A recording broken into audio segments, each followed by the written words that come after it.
to Cairo. The flight to Cairo, the populous capital of Egypt, elicited both excitement and fear.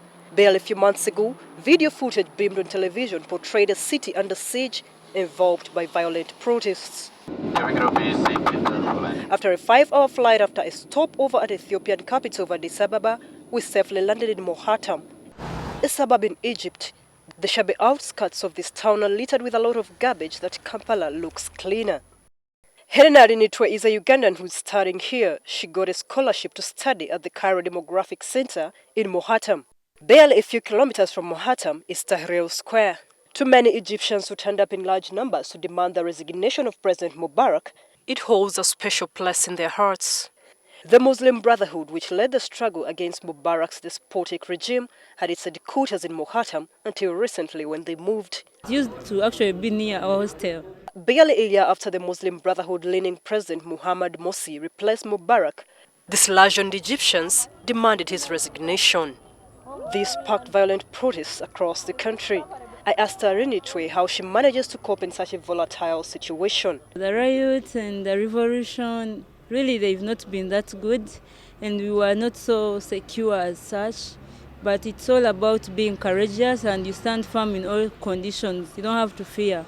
However, she says that Mohatam rarely experiences protests, unlike the nearby Tahrir Square. You know, situations are going from bad to worse, but we hope that after a while we can change that. And revolution is continuous, and we hope that Egypt taking the lead again. And Barak Mansour, a citizen, however, says the situation is now stable. Maybe that multimedia and channels and TVs is just focus on something, some events, so that other countries feeling that situations here in Egypt is not safe, but I'm feeling that it's completely safe, 100%. I am encouraged to go and visit Tahrir, the epicenter of the Egyptian insurrection. I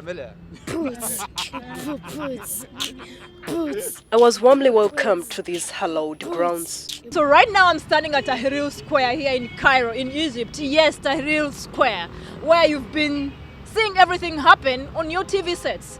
But actually it's a safe place. And I was scared that I couldn't make it up to here. But I'm standing right here and nothing is going on. This is a place where most revolutions have been taking place for the past months, really. But it is a safe place. When you're outside of Cairo, you'd think that it's not safe. But when you get here and you get to Tahrir Square, you see that it's really a safe place. Dyson is my name, a Zimbabwean who has been in Cairo now for the past 1 year. And I think I should actually be very happy to be here at Tahrir Square. Cairo is very nice now. It's not very secured like before, but it's very good now. It's, you can say he's start to back again. Yeah, the politics is not good. Have some problem now, but I hope it's be good in close time.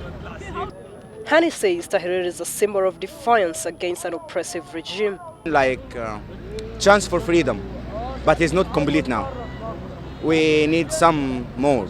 It's here where a sea of people from all walks of life gathered for days, until President Mubarak, who had ruled for 3 decades, backward under pressure and resigned. Yeah, there's safety now, everything is okay, but the problem for the Egyptian, about the chance to work, about all the stores is not working well like before.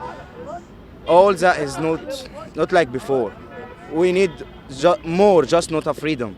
Yusuf, who works at a shop nearby, says that every Friday, some people converge at Tahrir Square to remember the day Egyptians came together to rally against misrule. Because we need to change it, the bad person, and they keep it out. No fire, no gun, no everything. Just only the real people, Egyptian. The bad people, it's outside, and he can't come in Tahrir Square because he know if he got it in Tahrir Square, it's terrible. Today, people seem happy as they dance to traditional music.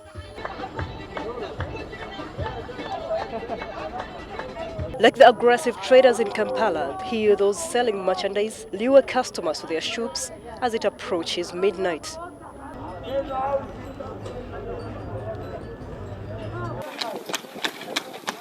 You cannot complete a trip to Cairo without visiting one of the great wonders of the world, the pyramids of Giza. At the peak of violence, The US Embassy in Cairo warned its tourists against visiting the pyramids. Nevertheless, I threw caution to the wind and visited Giza.